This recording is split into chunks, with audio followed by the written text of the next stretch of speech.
A paz do Senhor Jesus, seja mais um bem-vindo ao canal para mais um estudo da lição da Escola Bíblica Dominical. Hoje nós vamos estudar a lição 13.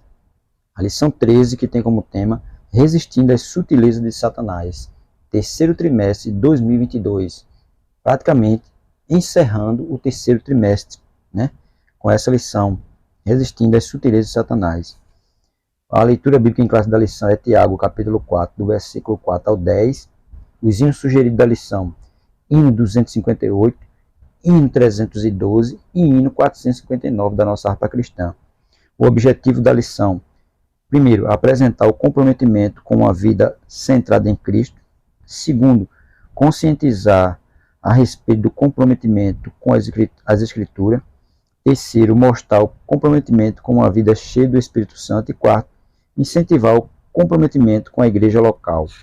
A lição está dividida em 4 pontos. Seu primeiro ponto, um comprometimento com a vida centrada em Cristo, dividido em 2 subpontos. Segundo ponto, um comprometimento com as Escrituras, dividido em 2 subpontos. Terceiro, comprometidos com a vida cheia do Espírito, também dividido em 2 subpontos. E o quarto ponto, comprometimento com a igreja local, dividido em 2 subpontos. E a conclusão da nossa lição. Terceiro trimestre de 2022 foi bastante abençoado e está também chegando agora o quarto trimestre, quarto trimestre com a lição A Justiça Divina, a preparação do povo de Deus para os últimos dias no livro de Ezequiel, que vai ser a lição do quarto trimestre de 2022, toda baseada no livro de Ezequiel. Nossa leitura bíblica em classe, Tiago, capítulo 4, do versículo 4 ao 10, agradecendo a Deus por essa rica oportunidade, agradecendo a você que se inscreveu recentemente no canal, dizer muito obrigado, curta, comente, se possível, indique o canal para mais alguém. E você que quiser inscrito no canal, dizer você mais uma vez obrigado, continue curtindo e comentando, para que o YouTube indique nosso vídeo para mais pessoas. Nossa leitura bíblica em classe, Tiago, capítulo 4, versículo 4 ao 10, que diz assim: Adúlteros e adúlteras, não sabeis vós que a amizade do mundo é inimizade contra Deus? Portanto, qualquer que quiser ser amigo do mundo constitui-se inimigo de Deus. Ou cuidai-vos que em vão diz a Escritura, o Espírito em que em nós habita tem ciúmes antes da maior graça. Portanto diz, Deus resiste aos soberbos, dá porém graça aos humildes. Sujeitai-vos, pois, a Deus, resisti ao diabo e ele fugirá de vós. Enchei-vos, chegai-vos a Deus e ele chegará a vós. Limpai as mãos, pecadores, e vós de duplo ânimo, purificai o coração, senti as vossas misérias, e lamentei, e chorai, converta-se o vosso riso em pranto, e o vosso gozo em tristeza. Humilhai-vos perante o Senhor, e Ele vos exaltará. Humilhai-vos perante o Senhor, e Ele vos exaltará. Nosso texto áureo vai dizer assim: sujeitai-vos, pois, a Deus, resisti ao diabo, e ele fugirá de vós. Tiago, capítulo 4, versículo 7. A verdade prática vai dizer, a submissão a Deus é a forma mais poderosa de resistir ao diabo. Tá vendo? A submissão a Deus é a forma mais poderosa de resistir ao diabo. A introdução da nossa lição vai dizer assim: observamos em lições anteriores como a igreja genuinamente evangélica está sob ataque do inimigo. Por meio de várias sutilezas, o diabo tem procurado de todas as formas desviar a igreja do seu propósito e missão para o qual foi formada. É claro que a missão da igreja foi o quê? Ela foi formada para proclamar as boas novas, tirar da escuridão aqueles que andavam em trevas e trazer para eles para a verdadeira luz de Cristo. Essa é a missão da igreja, proclamar boas novas de salvação. Infelizmente, o que se observa em muitos círculos ditos cristãos é um evangelho diluído, em que há pouca ou quase nada da essência cristã. Em vez disso, há muita mistura, claro, há muita mistura. Evangelho para todos os gostos, evangelho para todas as vontades, evangelho que diz, vinde como está e ficai como chegaste, não tem mudança, não tem transformação, não tem confissão de pecado, não tem nada. O camarada, do jeito que ele vê, ele fica. Então, por isso que há muitas misturas no evangelho de hoje. Nesta lição veremos como a igreja pode resistir às sutilezas de Satanás. Para isso, veremos que a igreja só será vitoriosa na guerra contra o adversário se centralizar a vida de seus membros no Cristo ressurreto. É claro, porque o que está faltando hoje na igreja é o quê? Jesus. Estão se falando sobre tudo, menos de Jesus. Jesus está em segundo plano. Estão visando outras coisas. Jesus em segundo plano. Por isso que há uma mistura tremenda hoje em dia. Muito pouca conversão, muito pouco batismo no Espírito Santo. Por quê? Porque Cristo está ficando de lado. A preocupação dele é outra. Para isso, veremos que a igreja só será vitoriosa na guerra contra o adversário se centralizar a vida de seus membros no Cristo ressurreto.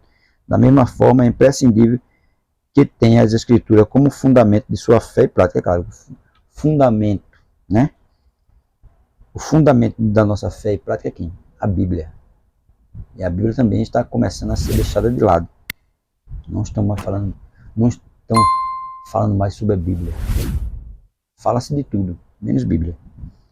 Por último, é mostrado que nenhum cristão será vitorioso nessa guerra se não possuir forte compromisso com a igreja local. A Deus toda a glória, é claro. Todo crente em Cristo Jesus ele tem que participar de uma igreja local. Porque a palavra me diz desigrejado, então não tem igreja. E não existe crente fora de Jesus que não esteja em união com a igreja. Então não é crente. Ele é um desigrejado, então ele tem que estar em harmonia com a igreja. E principalmente com a igreja local. Primeiro ponto, comprometimento com uma vida centrada em Cristo. Primeiro subponto, Cristo Salvador.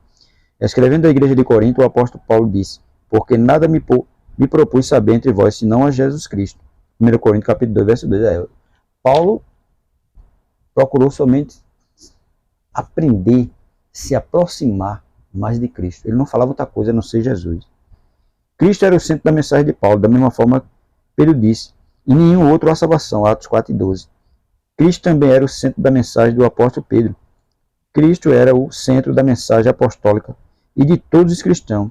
E descendo Felipe à cidade de Samaria, ele pregava a Cristo, Atos 8:5. Então, a mensagem dos apóstolos, a mensagem de Pedro, a mensagem de Paulo, todos eles eram quem? Cristo.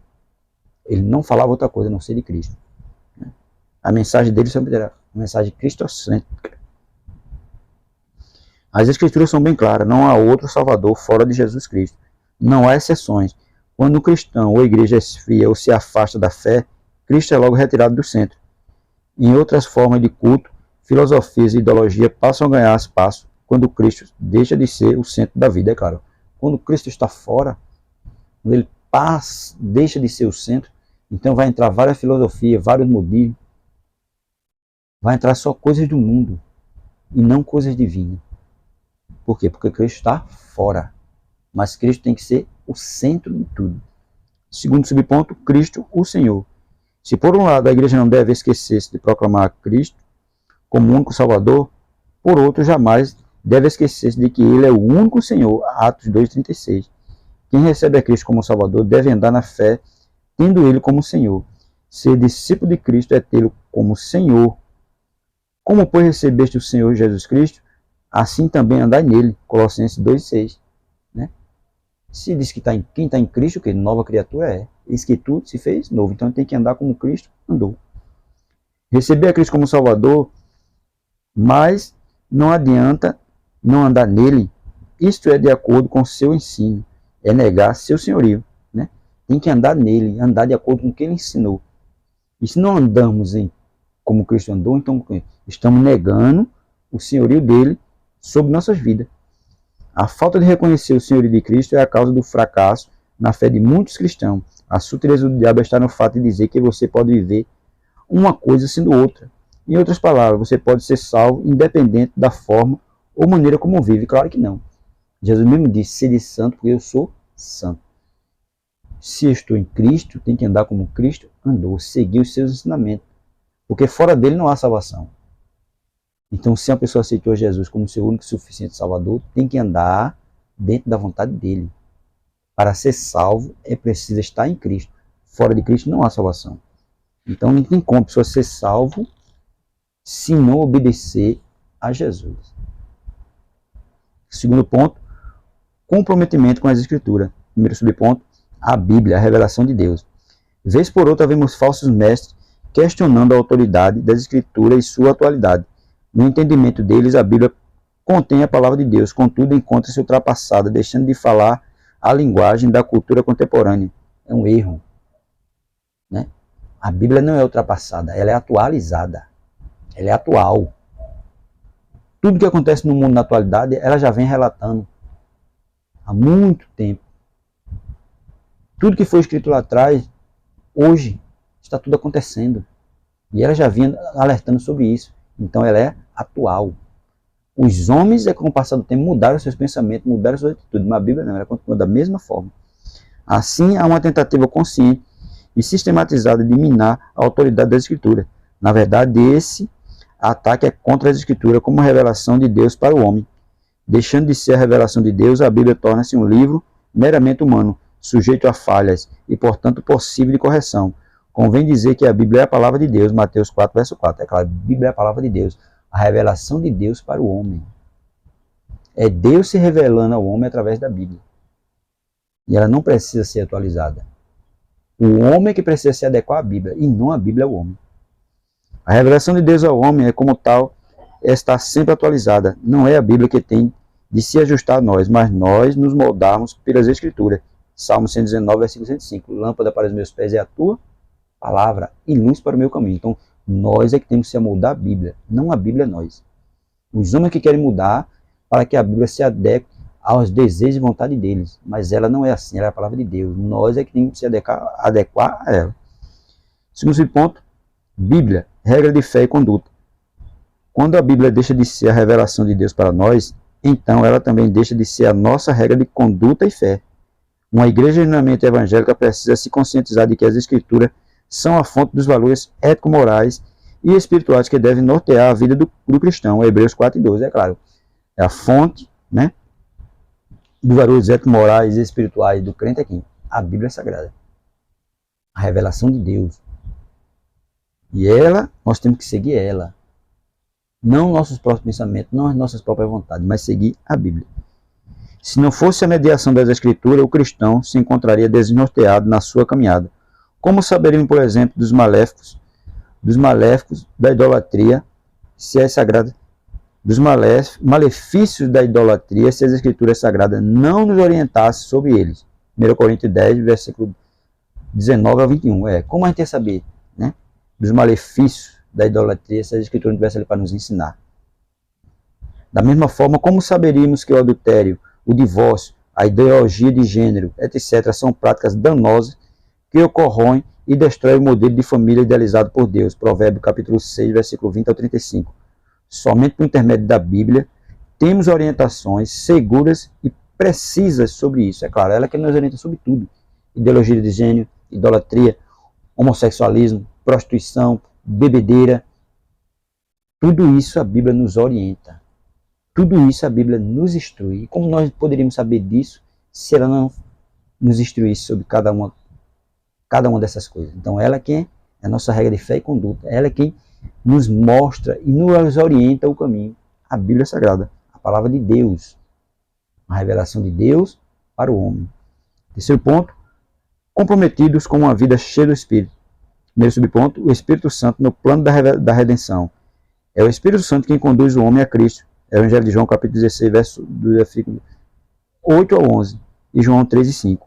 O Espírito nos trouxe a Cristo, contudo precisa ser dito que o viver em Cristo e na prática dos princípios bíblicos é impossível sem a ajuda do Espírito Santo. É claro, o Espírito Santo é quem nos ajuda, quem nos conduz, quem nos orienta. Tudo é Ele, então nós precisamos da ajuda dele para tudo. O apóstolo Paulo deixou essa lição bem clara quando escreveu os capítulos 6, 7 e 8 da sua carta aos Romanos. Ali ele mostra que é possível ter a consciência do pecado, lutar contra ele e assim mesmo continuar subjugado. De acordo com o apóstolo, foi por meio da lei do Espírito de vida que os cristãos podem vencer a lei do pecado e da morte. Romanos 8:2, é claro, porque o Espírito está ali. O Espírito ele vem para nos ajudar, o Espírito ele vem para nos orientar. E nós podemos só vencer as tentações, as sutilezas das tentações da Satanás, com a ajuda do Espírito Santo de Deus. Sem ele, nós não podemos vencer nada, porque nós não temos nada. Jesus mesmo disse, sem mim, nada poderíamos fazer. E nós só podemos fazer alguma coisa com a ajuda do Espírito Santo de Deus. As Escrituras exortam o cristão a andar no Espírito como única garantia de não satisfazer os desejos carnais. Gálatas 5, versículo 16 e 17. Né? Que diz assim, digo, porém, andai em Espírito e não cumprireis com o princípio da carne, porque a carne cobiça contra o Espírito e o Espírito contra a carne. E estes opõem um ao outro, para que não façais o que quereis. Tá vendo? Um opõe-se ao outro. A carne contra o espírito e o espírito contra a carne. E se o espírito for mais alimentado, é ele que vai vencer. É ele que vai comandar toda a nossa vida. Então nós devemos alimentar o espírito, para o espírito nos guiar, nos orientar e nos levar ao caminho da santidade. Aí ele diz mais, sem o Espírito Santo é impossível vencer a sutileza do diabo. Tá? Sem ele nós não podemos vencer nada. Não só a sutileza do diabo. Sem ele não podemos vencer nem a nós mesmos, porque o nosso maior inimigo é nós mesmos. Mas para vencer nós mesmos e as sutilezas do diabo, nós precisamos da ajuda do Espírito Santo de Deus. Sem isso nós não conseguimos nada. Segundo subponto, a vida cheia do Espírito. Há uma obra do Espírito no interior do cristão que o santifica para Deus, segundo Tessalonicenses 2:13. Podemos dizer que essa é uma obra consagradora do Espírito, 1 de Pedro 1:2. Fomos purificados do pecado pelo sangue de Cristo, 1 João 1:17. E temos o Espírito Santo presente em nós, que nos permite viver uma vida santa em um mundo de impurezas, Romanos 8:13. Essa capacitação para a santidade permite ao cristão viver uma vida cheia do Espírito diante de um mundo hostil, Efésios capítulo 5, versículo 18 a 21.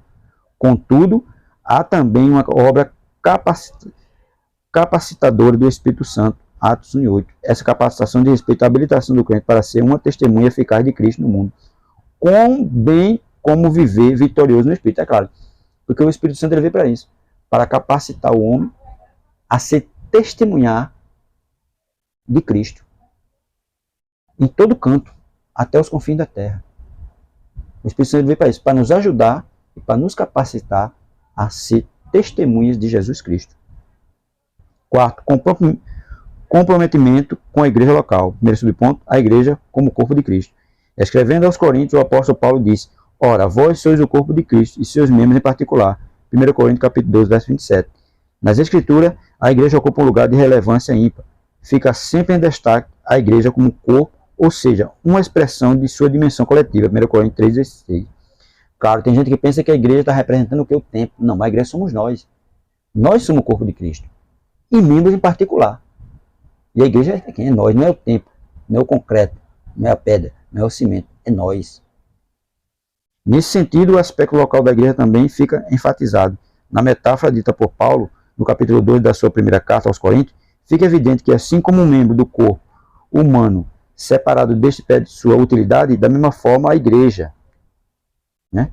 É por isso que não existe cristão legítimo fora da esfera da igreja como corpo de Cristo. É claro, não existe cristão fora da igreja como corpo de Cristo. Se eu faço parte do corpo de Cristo, eu estou na igreja.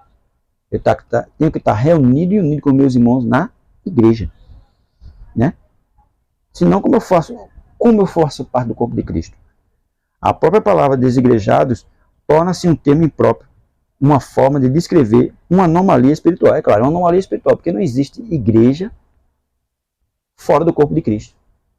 A igreja ela tem que estar no corpo de Cristo. E se nós formos fazer parte do corpo de Cristo, nós temos que estar na igreja, unidos e reunidos com nossos irmãos. Se eu estou fora da igreja, então eu não faço parte do corpo de Cristo. Eu sou um desigrejado. Porque se nós somos o corpo de Cristo, nós temos que estar unidos e reunidos com nossos irmãos. Em um lugar onde nós possamos nos reunir, onde nós possamos nos confraternizar. Por isso que foi erguido os templos, para que os irmãos pudessem se reunir, se confraternizar, ouvir a palavra, ouvir cânticos, ouvir mensagens, ouvir profecia, tudo isso aonde? Num lugar. Por isso que foi erguido os templos. Mas o corpo de Cristo são quem? Somos nós. E nós não podemos estar separados um dos outros. Nós temos que estar unidos e reunidos. Mas demais. Torna-se um termo próprio, uma forma de descrever uma anomalia espiritual, os desigrejados. Segundo subponto, o lugar e a importância de cada membro da igreja. A palavra igreja jamais deve significar templo, tá vendo? Jamais deve ser templo. Um templo pode ser estrutura arquitetônica, onde a igreja se reúne. A igreja, portanto, não é um prédio feito de aglomerado, de concreto, tijolos e areia. Ela é o corpo de Cristo. Como corpo de Cristo, ela possui seus membros. Ela também não é um ajuntamento de pessoas em que ninguém sabe precisamente qual é a sua função no corpo. Biblicamente, cada membro da igreja, assim como o corpo humano, possui seu lugar e função para exercer. 1 Coríntios 2:27. Um desigrejado é alguém que, por alguma razão, não conseguiu exercer sua função de membro do corpo de Cristo. É claro que o desigrejado ele não tem função. Ele não sabe o que vai fazer da vida dele. Ele não sabe qual é a importância dele. Mas um membro do corpo de Cristo, ele sabe qual é a sua importância. Ele sabe qual é a sua função. Ele sabe para que foi chamado. Mas o desigrejado não, ele não sabe de nada. Ele não sabe nem para onde ele vai. Mas aquele que faz parte do membro, que ele é membro do corpo de Cristo, ele sabe qual é a função dele. Ele sabe o que ele tem que fazer. Ele sabe para onde ele vai. Ele sabe qual é a sua utilidade no corpo de Cristo. Mas aqueles que não fazem parte do corpo de Cristo, ele não sabe de nada. Ele está perdido no tempo. Ele está só vagando pelo mundo. Porque ele não tem utilidade. E um membro do corpo de Cristo, ele é útil. Ele é útil para uma função que Jesus já designou para ele. Mas aqueles que não fazem parte do corpo de Cristo, ele não tem função nenhuma. Ele é praticamente uma peça inútil. E Jesus disse, aqueles que não são úteis para a obra, a gente retira ele e joga no fogo. Está lá na parábola da videira. Então, o desigrejado, ele não tem utilidade no corpo de Cristo. Se ele não tem utilidade, então ele não serve. Mas aqueles que fazem parte do corpo genuíno de Cristo, eles sabem qual é a função dele. Ele sabe qual é a sua utilidade. E ele sabe para onde ele vai. Ele sabe onde ele quer chegar. Para concluir, chegamos ao final desta lição e do trimestre. Nosso propósito foi mostrar os ataques sutis de Satanás contra a igreja e destacar as estratégias para o povo de Deus permanecer firme na resistência contra o adversário. Sabemos que os dias são difíceis, mas o Espírito Santo é o guia e auxiliador da igreja. Tá vendo? O Espírito Santo é auxiliador e guia da igreja. Que Deus nos abençoe. O quarto trimestre está chegando aí e que nós possamos estudar a lição do quarto trimestre e aprender um pouco mais daquilo que as Escrituras têm reservado para nós. Amém? Deus abençoe a todos em nome de Jesus.